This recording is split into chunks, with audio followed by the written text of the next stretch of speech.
So, eto na mga Lodi, yung product ng Not Bitcoin, Not BitPay, no? Pwede ka makareceive. Siyempre, ngayon pa lang is Not Bit from Not Bitcoin bot, okay? So, i-check natin. Gusto mong mag-fund na account mo dito sa Not BitPay, re-receive ka, ganyan, receive.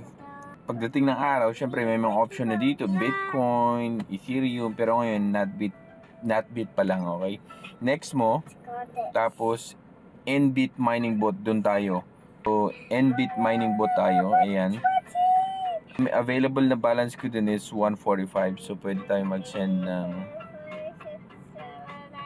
yan, 10k. Confirm lang natin. Ang ganda dito mga Lodi, wala siyang transaction fee. On-chain tong mga transaction na to. So waiting. So yan na siya.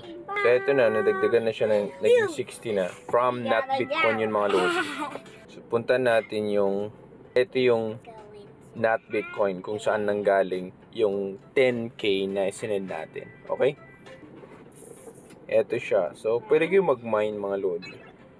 Ang maganda kasi dito, talagang nagbe-build sila ng product. Hindi sila yung parang i-release na natin kasi ngayon ang bull run. Hindi.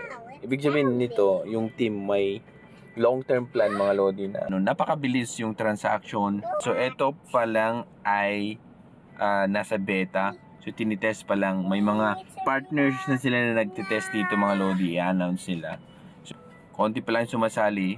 At pwede nyo makita dito mga Lodi, yung ang mga miners is 181 pa lang.